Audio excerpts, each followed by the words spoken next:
Sean says, my friend currently has a 3-year-old, absolutely fearless, trying to keep his mum calm about it is a different story. So, obviously the 3-year-old is like bundle of joy, whatever comes up, they go and do.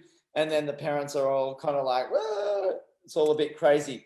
But it's not just 3-year-olds, and that's the point that I want to make. So I get the example, and it's a wonderful example, but, I'm seeing it again in a 16-year-old. And it's reminded me that when you're committed to a goal, if you take nothing else out of this morning, it's that. There's a difference between being interested in something and being committed. The majority of people in this world have an interest in a goal, not a commitment to a goal, right? Whereas what I'm seeing in my daughter, and again, I have given my profession, I sit there and I unpack what's going on from a mental point of view constantly, right? Maybe it's good, maybe I shouldn't do it. Poor daughter. No, I don't know. It's more just my own, seeing what's going on, seeing the process that she's going through. She is so committed to getting her license. She is so committed. Now, this is a girl who ordinarily on the holidays, she's not rising before 9:30, 10 o'clock in the morning. She's committed to getting a license and she's up at 5:45, right? And not only has she done that, she's done it for a second morning in a row, right? She just said to me, she's over having breakfast at the moment, but she just said to me, Dad, when can we go again, right? So she is absolutely committed. And my point I want to make is that's commitment. That's commitment to this particular goal in her mind. And so the idea for all of us is find the thing that sets your heart on fire and go after that. Because if you are interested in something, you're not going to get there.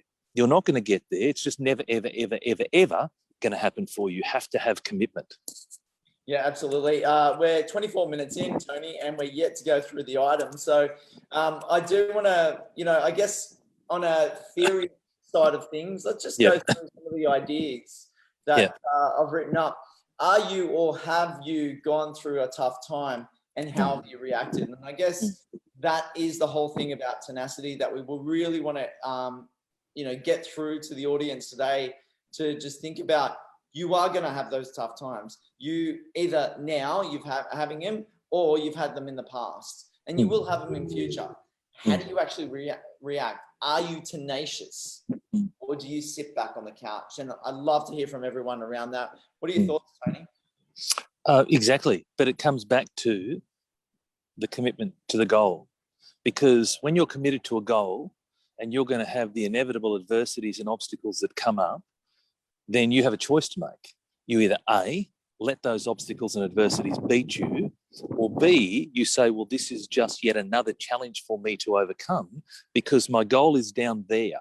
See, here's the thing. If you stop pursuing your goal, then I guarantee you that you'll never, ever, ever, ever accomplish it, right? And so for me, there's 3 guarantees in life. So there's 2 we talk about publicly, death and taxes. The third one is if you stop the pursuit of your goal, you'll never get there. Now, if you pursue your goal, I can't guarantee that you'll get there, but you're going to take yourself pretty damn close, right? Providing you do the right actions. But if you stop, if you give up, game over, it's never, ever going to happen. And so you've got a choice to make. When adversity comes, and like you just said, Luke, it will happen. It happens to all of us. I mean, for me, 2020 was arguably the toughest year for me, both personally and professionally in my entire life, right? And some of the stuff that went on. So, it's a case of, well, I have a goal, and that could have easily derailed me, but it didn't. It certainly wasn't easy. It wasn't comfortable. But I was determined to get through that, because if I didn't get through that, then my goal, which sits down there, I never, ever achieve it. Well, what are the results that come out of these things? What are the results when you do go through that pain, you do go through those struggles, you do go through those tough times, but you're tenacious enough to stick at it, to go through, to dive in, to keep going, to drive through. Correct. And you said before about thinking is an interesting thing. And it's the whole thinking of reminding yourself that, oh my gosh, I just went through what really was an incredibly difficult moment, and I came out the other end. And you want to literally pat yourself on the back and go, that's awesome. Like, that's freaking awesome that I was able to do that. That's going to set me up for the next thing. Right. And so one of the things about looking back, whilst we don't want to look back all the time, but you want to look back and learn from things. What could I have done differently? What was the good stuff that I did, right? We go through those 2 magical questions each and every week. And so it's a case of leveraging the tough times that you had, but go, oh my gosh, like if I can do that thing and get through that difficult moment, I'm bulletproof. I can do whatever it is, right? Again, it's the thought side of things. Or I could say, oh, well, that thing beat me. Aren't I a failure? Aren't I dreadful? And I'm just going to sit back on the couch. It's a tough days, Tony, that makes it all worthwhile, I believe. It was a tough for me this morning to get up early, be on the alarm, do a run, and really push myself to get here in time for an 8 o'clock start as well. So after a lack of sleep, even when those sort of situations happen, you still move forward and go. And that, like I've been saying here, there's a whole bunch of comments around here about commitment.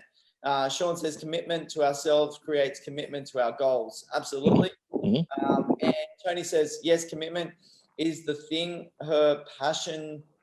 Yes, the commitment is the thing, her passion to learn, to drive. As you said, a secondary gain is her ability to go and do where she wants to go. So, yeah, he's talking about your daughter there. Correct. About that, absolute commitment to saying, I'm going to have that freedom, that independence, that ability then to drive that car on my own without my parents being there. And there's enough commitment to get to that goal to actually achieve that. Oh, 100%. And think back to your running. Like you've said to me on numerous occasions that, you have obviously the goal to get moving in the run, but you think about the end, you think about the euphoria, you think about the feeling at the end, the mental wellness, all those types of things. So that's what's getting you to move forward. The other thing I want to say, mate, in regards to the lack of sleep, you brought that up a few times, it is what it is. So if you have a lack of sleep, which you've had, it is what it is. If you keep saying to yourself, a lack of sleep, well, guess what's going to happen? You're going to feel exhausted versus going, well, I got what I got, right? Yes, I'd love more, but don't BS yourself. I got 5 hours or whatever you got. I've got enough energy to get me through the day. And what happens is with people who have a lack of sleep, they'll sit down at the breakfast table and they'll go, oh my God, I'm tired. And then they'll go to work and someone will say, how are you feeling today? And they'll say, I'm tired. Oh, I should have my sleep. So what you're doing, thoughts become things, right? So now we're building this, we're creating tiredness, right? Even more so because what you think about expands. So if you think to yourself and say, it is what it is. I got all I need. I'm good. And I'm just going to plow through the day. It may need that I have an early night tonight, but so be it, right? And you just keep moving forward. I'm doing it for the audience, obviously, Tony, not for me. Sure, no, but I wanted to make the point for the audience as well. It's a great point, actually. It's a really good point around that is, yes, thoughts do become things, and we've got to be careful what we do say to ourselves. How am I feeling after that run? I'm feeling $1 million, mate. I'm feeling $1 million. Yes. So, what do we got here? Ken says, good saying, set your heart on fire to get the passion started. Absolutely. Kelly says the result is resilience. And David says, perhaps a good example is homelessness. Some refuse to be homeless and some keep, being homeless, even when that's not suitable for them. So there is a good reason, Sean says, that the front windscreen is much larger than the rear view mirror. I know Tony talks about that a lot. Are you looking forward? Are you looking in the mirrors going backwards? So we're going to be, where we're important. Anyway, can't change it, past it's happened, accept it and move forward. A couple other items that we wanted to talk about, Tony, is what is your resilience like, and does it take you time to build up that resilience, or how long does it take you before the resilience does kick in? It takes time. But you start off doing small things, right? You start off it's building a muscle, right? You can't go to the gym and do some bicep curls and expect to have guns like Chris Hemsworth, So it's a case of it takes time. And so all this stuff takes time. And that's why in life you have small challenges and then you overcome those small challenges and you go, oh, pretty damn cool. Because how often do we have challenges in front of us and we think, oh my gosh, I'll never ever get through this. And that's where it's about getting through the challenge and then recognizing that I've got through the challenge. And you little beauty, I didn't think I could get through that, and I damn well did, right? And so you recognize that. And again, you're telling yourself this really positive story, and now you're ready, you're setting yourself up for the next challenge, right? And so incrementally, you're building up your resilience to things. You know, prior to getting into property development many, many years ago, there's an enormous number of things that I wasn't resilient with. But by golly, I've, taught myself an enormous amount of resilience by going through things. But here's the key thing with resilience.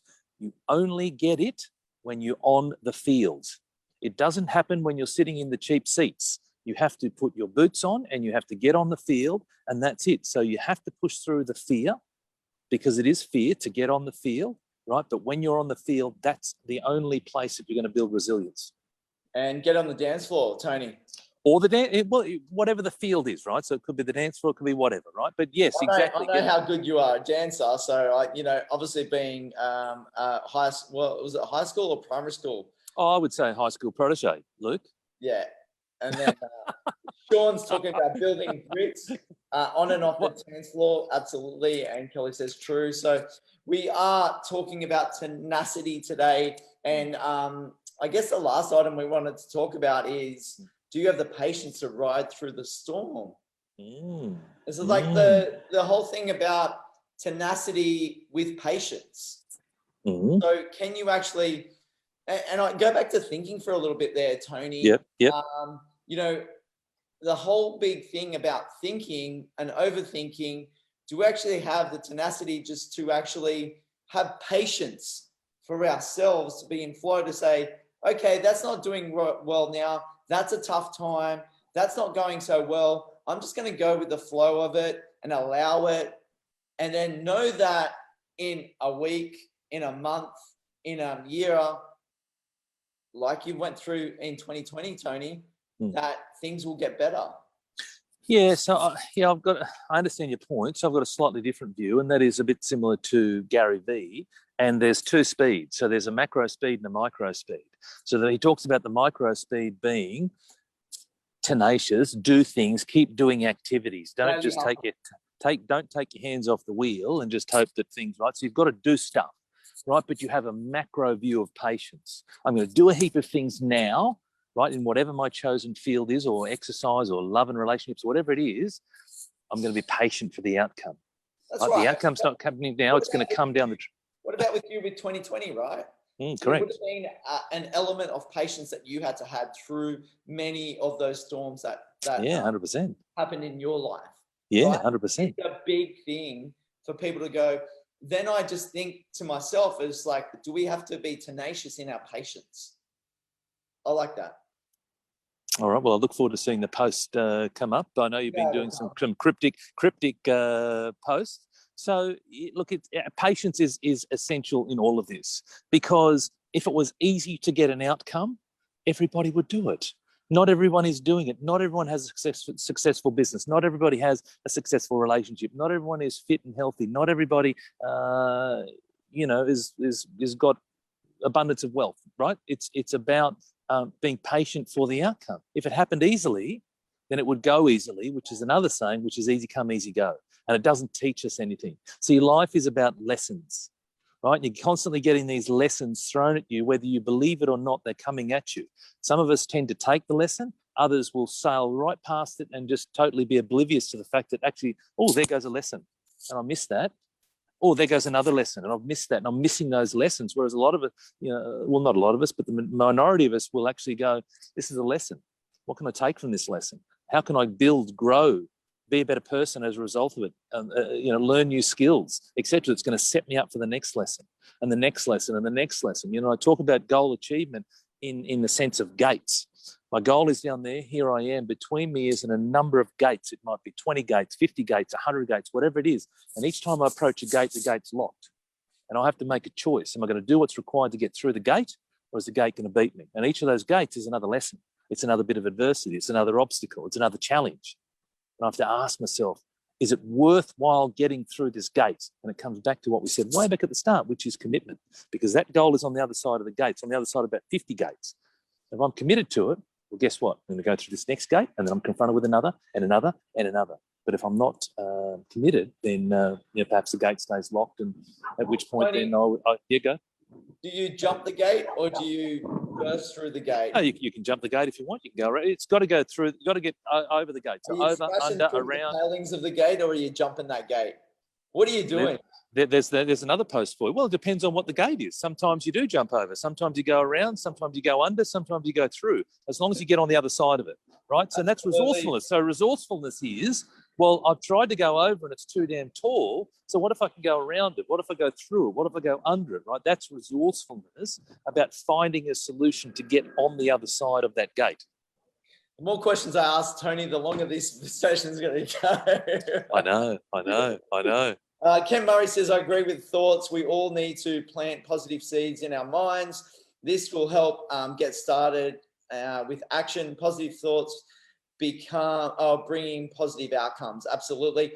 Sean says, patience to withstand the tough times is understanding this too shall pass. I like that. This too shall pass. And also, the more we keep thinking positively about something, the better chance we're acting on our positive thoughts. Absolutely. A lot of positivity coming through. Lessons are everywhere. Got to keep our eyes and heart open to recognize them. Staying with flow and allowing for things to happen. And Cody says, but if I miss the lesson, it will keep presenting itself over again. So that maybe. That can happen as well. But maybe. What we want to do is, when it actually does come into our life and it does feel good about what it is, we're not overthinking that idea or that thought or that lesson. We're actually going ahead and doing it. Ken says, just get the keys to the gate open. Great. If you've got the keys, that's awesome. Well, you know what? That goes back to, are you working hard and working smart? Obviously, Ken goes, get the keys, open the gate, work it hard, but do work it smart. Nigel says, sometimes during success, we miss some of the lessons. When I'm knocked down, I take time to see the lessons. Yeah, sometimes we do. And that's where the whole reflection comes in, right? And so I say to look back for three reasons. One is to take the lesson. The other is to remember happy moment. And the third is to see how far you've grown.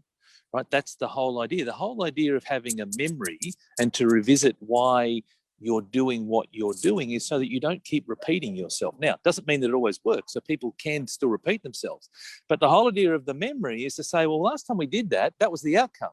So if I go and do the same thing, well, I'm going to get that same outcome. So my memory says, whoa, hang on a second. If you want that same outcome, or you want to avoid that outcome, well, you got to do something differently, right? And so that's the whole beauty of it. I wanted to go back to a point that Sean made a few moments ago, which was waiting for things to pass. I remember a couple of months ago, I read a quote, which was, don't wait for the storm to pass, learn to dance in the rain, right? So what can I do? Rather than sitting back and going, waiting for this thing to pass over me, are there things that I can be doing? Again, micro speed, macro patience. What can I be doing at a micro level to dance in the rain, as opposed to sitting back and waiting for things to pass? Dance on the dance floor, dance in the rain. Just do the dance, Tony. And this is what we're talking about today. Being tenacious, do the dance, rain, hail or shine, be on the dance floor, be on the field, get things happen for yourself. And here he goes. His poor daughter has to put up with him. No, she's over there somewhere. So she's in there enjoying a lovely breakfast. So she's not seeing me. Driving over now for the day. What's going on? What's happening? So the idea is that I like to get it done before there's too many cars on the road, because she's just not at a level yet to. So that's it now. She's done. Plus she's got to go to work shortly. So yeah. David says too many gates and obstacles can lose people's motivation and desire to keep going. No. So here's hold on. He's got more to say. Okay, so go. Sorry. The why is not strong enough. So that's really good. I guess he's getting a sense of of the old thought about it, because if the why is strong enough, he's going to be better for himself. So I didn't realise my camera changed then. True, but the other thing is to start with, so why is incredibly important, right? It's the number one thing, right? So in order to change, there's a number of steps. And the first one is to understand your purpose, your reason. But the other is to then start with it in mind. So what's your goal? And your goal could be a month, it could be 6 months, 12 months, whatever. You work your way backwards. And here's the thing, You may be confronted with 100 gates between you and where you want to get to, but the reality is that if you don't get through this next gate, the other 99 mean nothing. So fixate on, I've just got to get through this one. And you hear me say so many times, just do one thing, 100 meters, one extra push-up, one extra sales call. Just do one. Just get through that one gate. Don't worry about gate number 2 to gate number 100. It doesn't matter. Okay, you've got to get through. Yes, that as long as you're lining up to where you want to get to, but you've got to get through this first gate. Otherwise, who cares? All right, one final comment that I'm going to go through. Ken Murray, he's all about the gates today. I think it's a great analogy. That's really served us well. Knowing what you can and can't do, or know your limitations. Jumping gates would possibly throw out your hip these days, or throw out his hip, I should say. Find an easier way. Research how you can get over or through the gate easier. Find who has the keys, or outsource someone to open the gate for you, then get through the gate easier. But it's call a locksmith, and that's what we talk about. I've got a little acronym I use when it comes to property investing is turn on your tap. TAP, team, action, patience, when it comes to your investing. Same way as that they're talking about right there. Tony, final words on this. I'm mindful of time. Rugby league's calling. Parramatta had a victory. Go the Eels, the mighty Eels. The Bunnies got up for Ken Just. And I know the Broncos are dwindling away there in down the bottom of the ladder. So we'll see how things go. As you know, I don't have a team. I'm still very bitter and twisted about the North Sydney Bears. Can't get over that. We'll never get over it. So I just watch footy and enjoy the football according. Tenacity. One final word about tenacity. Don't give up. All right, great. Guys, over and out for today. Don't give up. Be tenacious. Keep going. One step, one life, one move every day. Make it happen. Bye for now.